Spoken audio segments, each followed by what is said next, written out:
Kemudian kita lihat ya, I-nya kan sudah 6 ya, I 6, dia balik lagi sini.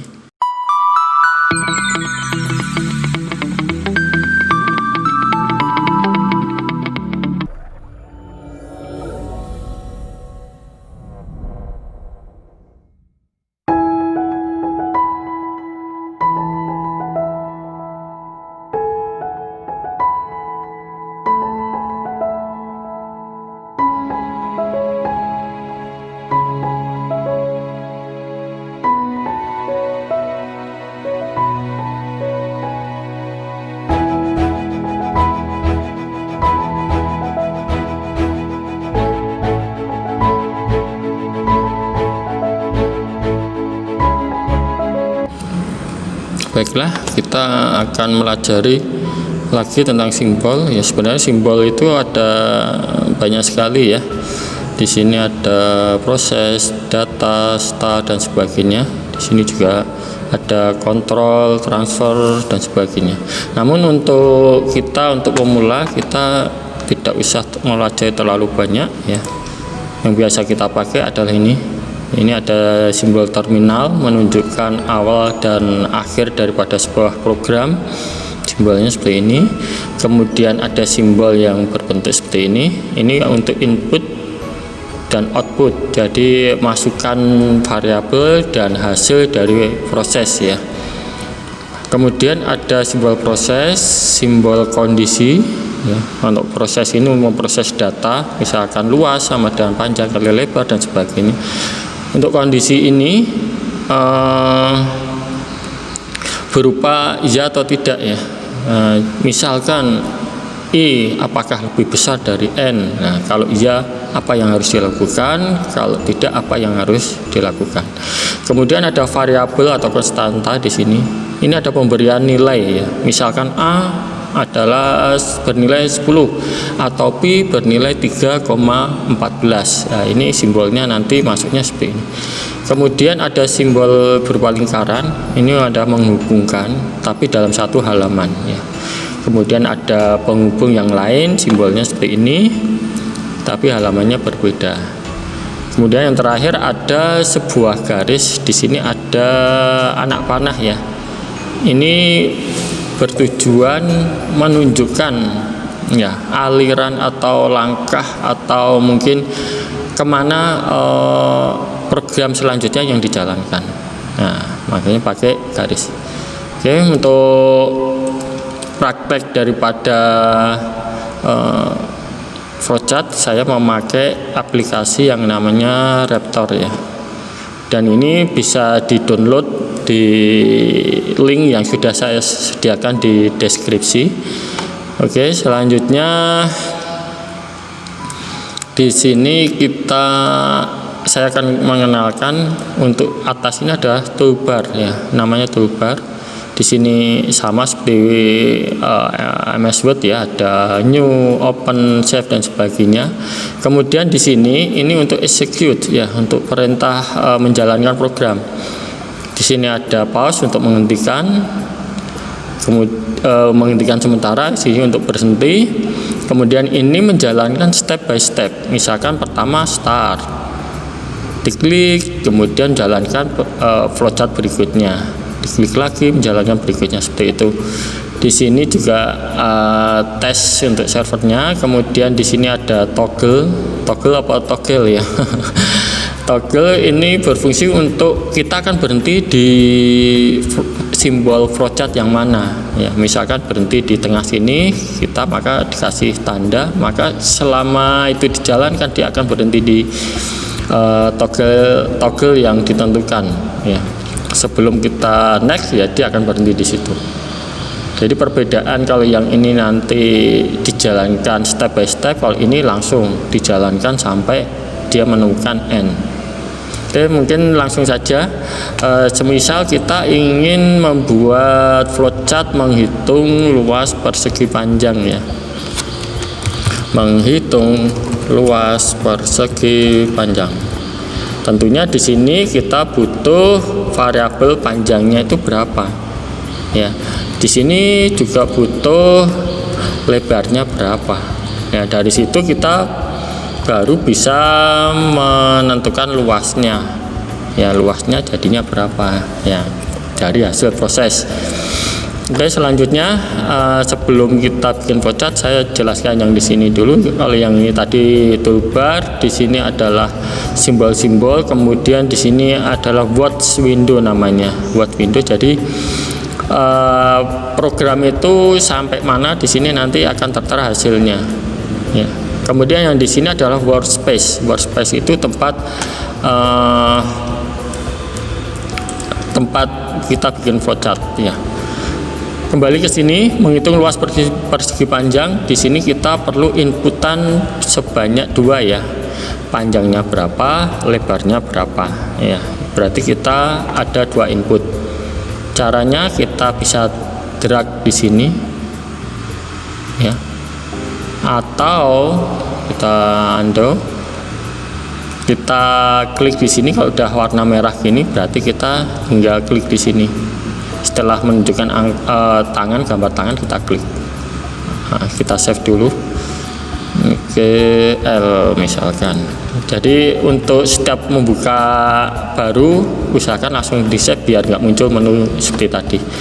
Oke, kita karena 2 kali inputan ya, tak taruh sini aja. Panjang dan lebar, maka kita klik lagi di sini. Ini kita kasih masukkan panjang.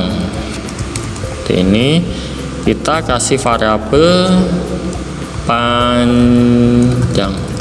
Artinya ini akan ditampilkan, kemudian ini tempat menyimpan hasil inputan.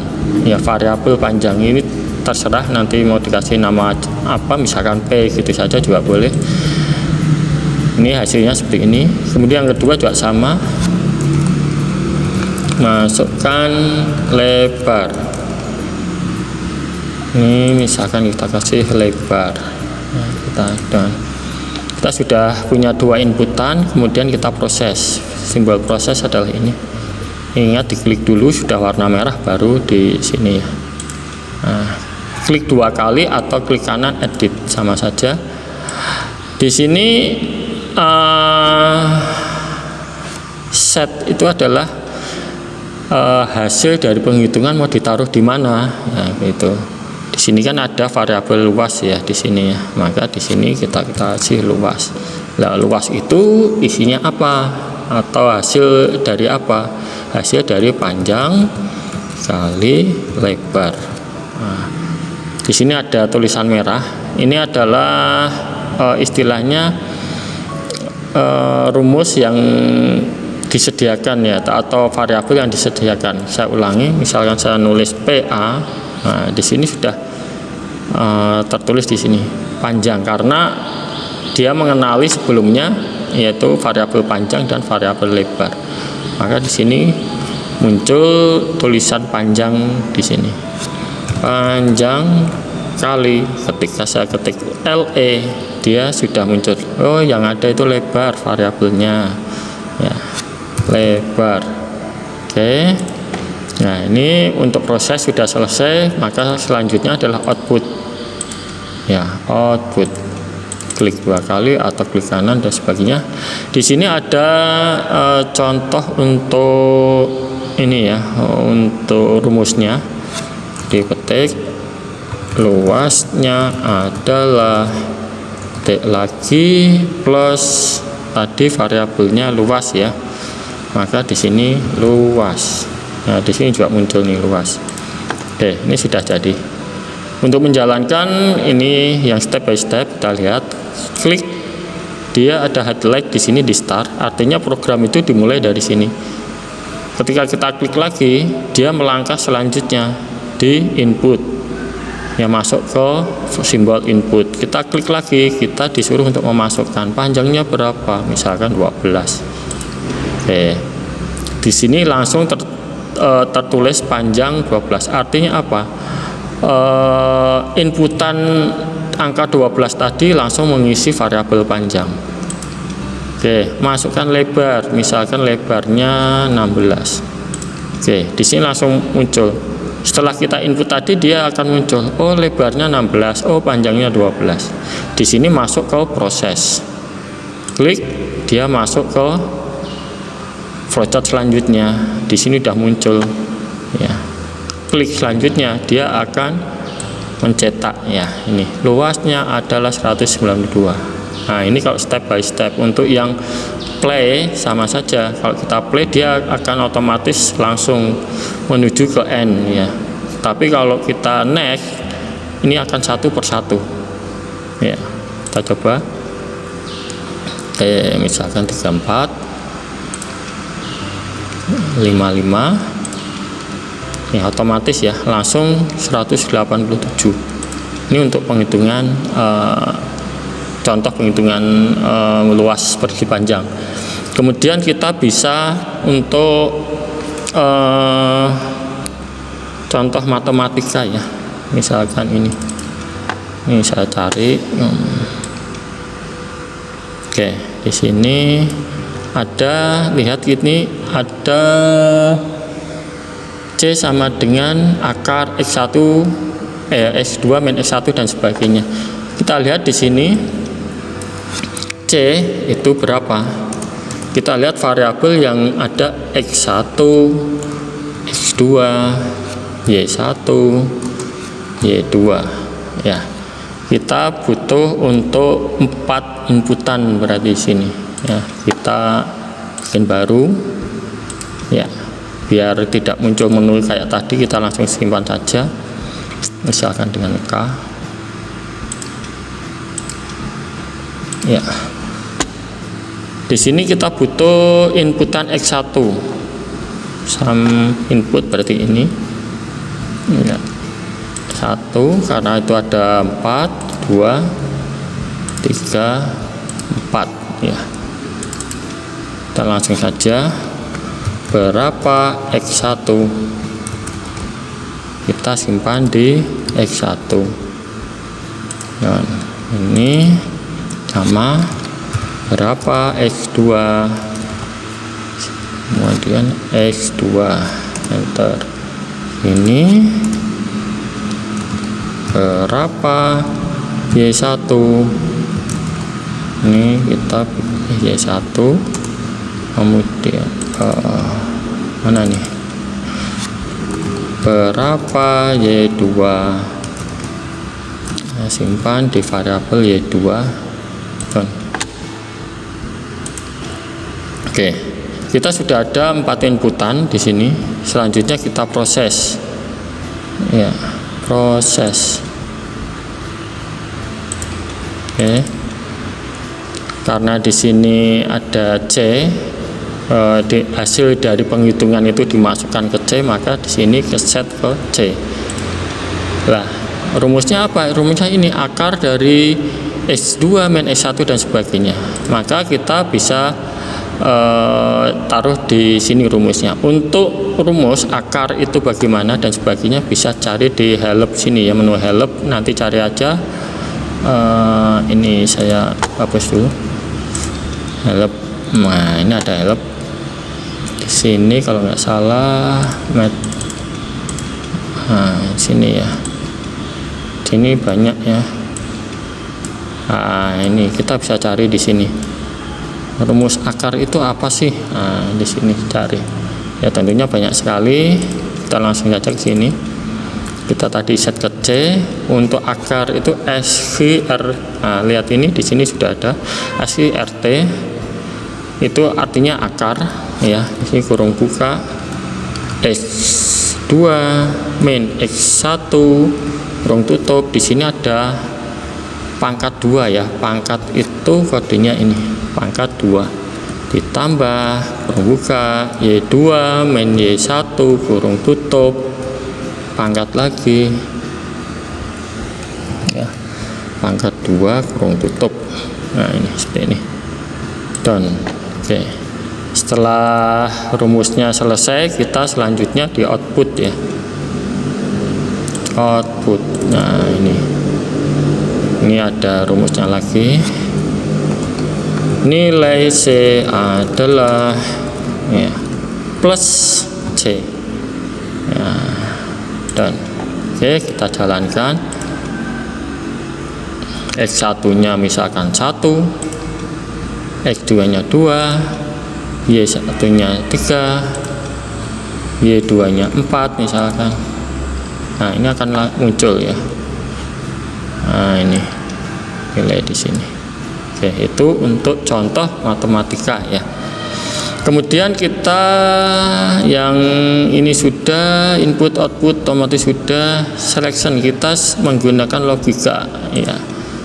Kita bikin, kita save dulu misalkan logika. Nah, ini logika contohnya misalkan apakah nilai n lebih besar atau nilai input lebih besar dari 10. Nah, untuk logika kan ada dua, jika iya dan jika tidak. Nah, jika iya, ini hanya contoh, maka dicetak misalkan angka di atas 10. Jika tidak, misalkan dicetak angka di bawah 10. Nah, ini contohnya seperti ini. Ini hanya sekedar contoh. Maka kita bisa mulai untuk membuat flowchartnya, yaitu inputan dulu. Input, ini masukkan nilai. Oke, kita taruh di nilai ya. Oke, kemudian langsung ke logika di sini, klik. Nah, ini apakah nilai lebih besar dari 10? Nah, seperti itu. Oke, kalau iya, nah kalau iya berarti kan dia menuju ke sini. Output, kita kasih output di sini. Nah, jika ya, maka muncul tulisan nilai di atas 10. Oke, jika tidak, maka muncul nilai di bawah 10. Nah, kita done. Ini ya, coba kita jalankan. Masukkan nilai misalkan 11, maka muncul nilai di atas 10.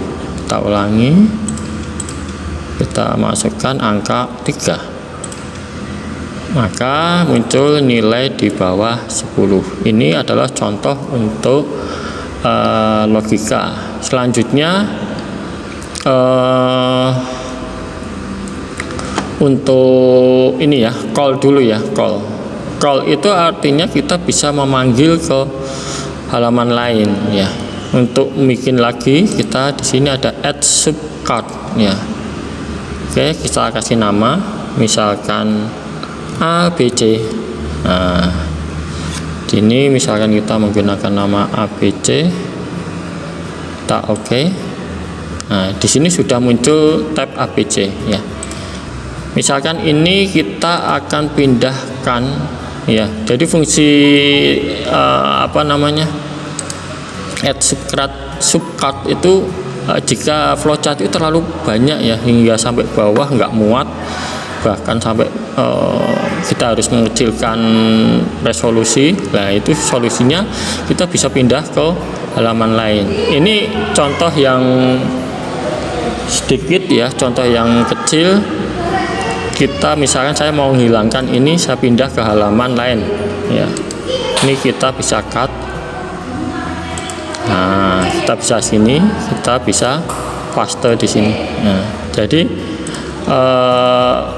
misalkan ini panjang sampai bawah, kita bisa dipindahkan di halaman lain gitu loh. Cuman yang ini, kasus ini kan cuman satu inputan ini yang saya pindahkan.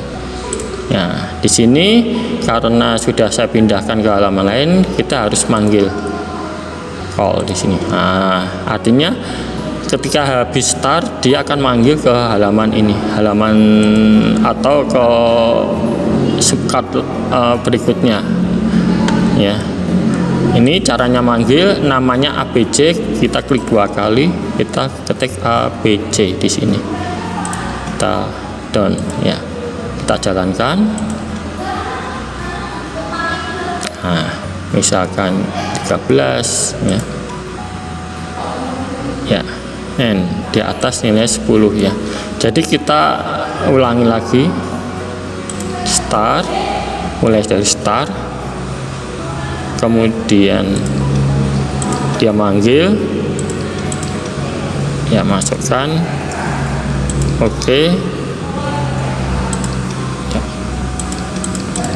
ya, cetak ya di situ. Jadi ketika sampai di sini dia manggil ke halaman lain ya. Oke, kita coba untuk berikutnya adalah looping ya. Tapi looping di sini saya akan kombinasi ya, kombinasi dengan array ya, array. Jadi ada perulangan tapi dalamnya mengandung array. Oke. Pertama, misalkan kasusnya ya, di sini saya akan membuat sebuah kasus mencari nilai rata-rata, mencari nilai rata-rata, di mana nilai rata atau kita tulis rata gitu aja ya, kita tulis rata. Variabel nanti akan dicari nilai ratanya berapa. Otomatis di sini ya diperoleh dari berapa, kita harus tahu berapa nilai yang di-input, kemudian angka berapa saja inputnya, angka berapa saja ya. Misalkan di input ada di sini ada 5 angka. Nah, 5 angka itu berapa saja? Misalkan angka yang pertama 12 ya, kemudian angka berikutnya 16, berikutnya 11, berikutnya 10. Itu ada 1, 2, 3, 4 kurang 1 ya.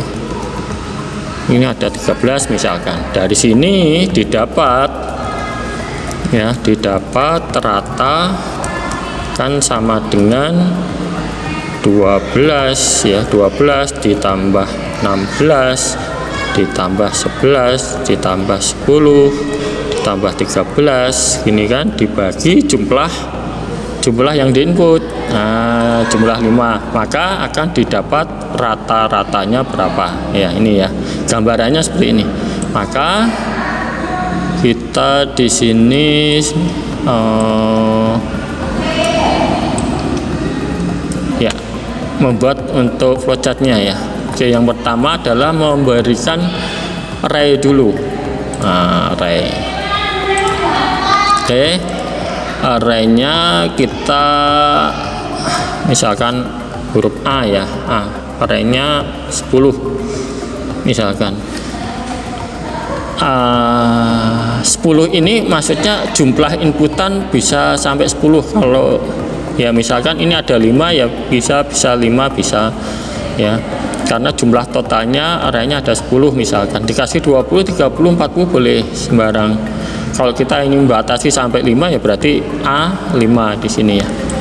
Ini berisi 0 ya, 0 karena nilai awal kan pasti 0 dulu, belum ada isinya, baru hanya wadahnya 0 ya. Kemudian kita tambah lagi, kita pakai misalkan I ya. Jadi I ini nanti ini akan adalah perulangan ya. Misalkan I sama 1 sampai dengan 5, berarti dimulai dari I bernilai 1 sampai dia I-nya itu bernilai 5 ya. Jadi penghitungan ya. nilai I sendiri nggak harus I ya, A, C, B, D, E, F, G dan sebagainya boleh ya, tapi banyakkan pakai I ya, nggak tahu kenapa. Sama seperti matematika, kalau kita matematika kan ada X dan Y, kenapa ada X dan Y, padahal kalau F sama H kan juga boleh ya. Itu itu hanya contoh aja ya, kenapa selalu X dan Y, kasihan X dan Y ya. Nah, kemudian ini sudah, kita perlu lagi untuk di sini ada penjumlahan ya. Kita perlu untuk wadah atau variabel untuk jumlah ya. Kita di sini, kita nanti akan di hasil penghitungan ini akan dimasukkan ke jumlah ya. Jumlah otomatis ini masih kosong ya, belum ada nilainya ya kalau jumlahnya ya. Kemudian setelah ini untuk array-nya sudah, ini untuk loopingnya sudah, nilai penghitungan jumlah sudah. Berikutnya adalah input ya, input. Nah, misalkan masukkan jumlah yang jumlah angka ya, masukkan apa ya namanya, n gitu aja lah, masukkan n. Nah, artinya berapa angka yang akan dibikin rata-rata. Kalau di contoh ini kan ada 5 ya, 5 angka berarti 12, ada inputan sebanyak 5 ya, kalau dicontohkan 5. Nah, ini berapa sih masukannya? Nah, ini kita simpan ke misalkan n, masukkan angka ya, yang sini angka aja lah, angka ya. Jumlah angka yang akan kita proses itu kita masukkan ke variabel n. Oke, kita sudah masuk, berarti dari sini sudah diketahui berapa angka saja. Kemudian mulai untuk looping ya. Nah, di sini apakah I lebih besar dari n? Nah, I lebih besar dari n, kita logika ya. Jumlah angka ada 5. I nanti untuk fungsinya untuk looping. Yang pertama ya, apakah I lebih besar dari n? Misalkan n nya 5, apakah I lebih besar dari 5? Pertama I kan 1 ya, biar nambah kita perlu ditambah lagi di sini. Nah, untuk nambah ya, biar I nya tidak selalu bernilai 1. Nah, ini namanya I plus 1 ya. Jadi selama di sini I nya 1 ditambah lagi I nya jadi 2, muter lagi. Berarti inputan yang kedua kita muter lagi, I nya sudah 3, muter lagi 4, muter lagi 5.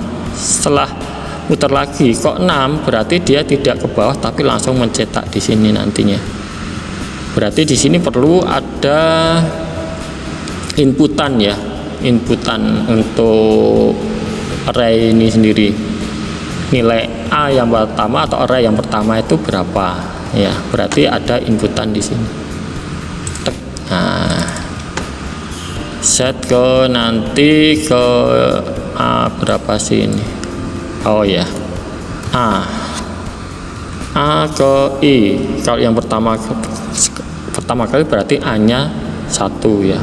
Ya, A nya masih 1 ya, benar 1. A I ini oh ini enggak proses ya, maaf, ini enggak proses, tapi inputan itu ini ya, inputan ini, maaf, ini inputan dulu. Oh, ada 2 ini. Iya, masukkan nilai atau angka ke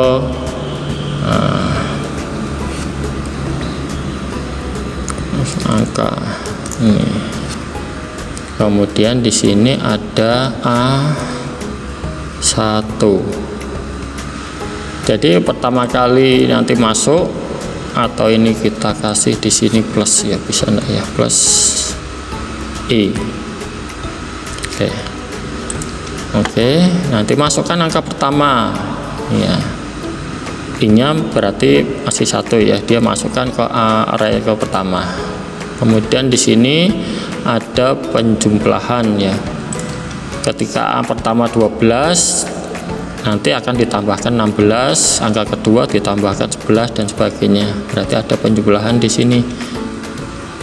Nah, ini masuk ke jumlah ditambah A ke berapa, A ke I ya. Oke, seperti ini logikanya. Masuk angka yang pertama dimasukkan ke array yang pertama, kemudian penjumlahan, jumlah tadi masih 0, berarti 0 ditambah A1 ya, nilai yang pertama, array yang pertama. Kemudian untuk loopingnya dia pakai I plus 1, yang I-nya tadi awalnya 1 ditambah 1. Ini digunakan untuk ini ya, logika di sini. Kemudian di sini setelah semuanya jumlah diketahui, maka perlu diproses rata-ratanya di sini. Rata sama dengan jumlah dibagi berapa tadi, apa variabelnya, n ya. Di sini variabel n atau jumlah angka. Jadi rata-rata kan semua jumlah di sini, dibagi, atau ini dibagi 5 karena jumlah inputan kan 5. Oke, kemudian dicetak, baru dicetak.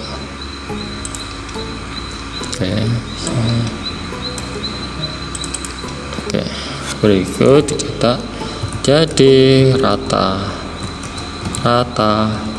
adalah 2 plus rata ini ya.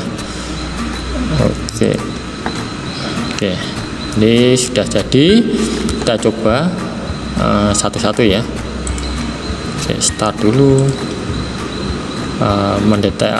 Mendeklarasikan atau menganalisa array ya. Array yang pertama, jumlah arraynya tadi totalnya 10 ya. Kemudian identifikasi I sama dengan 0, identifikasi jumlah sama dengan 0. Ini sudah langsung kelihatan di sini. Masukkan inputan ya. Ini contoh yang di sini kan tadi saya contohnya 5 yang saya ngikutin contoh ini aja ya, yang di soal ya. Kemudian ini saya isi 5, berarti nanti ada 5 inputan ya. Apakah I lebih besar dari N? I di sini kan 1, N-nya tadi kan 5, berarti kan tidak ya. Tidak berarti dia ke bawah. Nah, masukkan angka pertama. Angka pertama kalau di contoh sini kan 12 ya. Sini 12. Oke. Nah, jumlah yang tadinya 0 ditambah inputan pertama ya, kita lihat. Nah, di sini ada 12 ya. Tadi kan inputan pertama 12 ini. Sedangkan jumlah awal kan 0. 0 ditambah 12 jadi 12. I tambah 1, I yang tadinya 1 tambahan 1 jadi 2 ya. Setelah ini masuk ke sini, I nya sudah 2 posisinya kan. Oke. Apakah I lebih besar dari 5? Ini masih 2, berarti tidak. Nah, tidak, dia turun lagi. Nah, masukkan angka kedua, ini misalkan 16. Aduh, klik sini 16. Oke. Sama penjelasan dari tadi. Angka ketiga 11. Oke. Angka keempat 10 ya. Saya melihat dari sini ya, contoh di sini ya. Angka kelima atau yang terakhir 13. Oke. Kemudian kita lihat ya, I-nya kan sudah 6 ya. I 6, dia balik lagi sini. Ya. I 6. I-nya kan sudah 6. kita klik. Apakah I lebih besar dari N? N nya tadi kan 5 ya, inputan N nya 5. Kalau iya berarti kan dia enggak ke bawah tapi ke samping ya. Kita lihat ya, dia langsung ke samping menuju rata. Sedangkan rata itu sendiri adalah jumlahnya 62 dibagi N nya 5. Oke. Ini di sini sudah dihitung hasil dari proses, muncul rata sama dengan 12,4. Cuman di sini belum muncul di sini karena kita masih proses hasil dari sini, belum kita next lagi. Kalau kita sudah next, dia akan muncul di sini ya kan, 12,4 ya, 12,4. Oke. Jadi itu untuk looping sekaligus array ya. Oke, ya, mungkin itu dulu. Terima kasih. Jangan lupa like, comment, share, dan subscribe ya.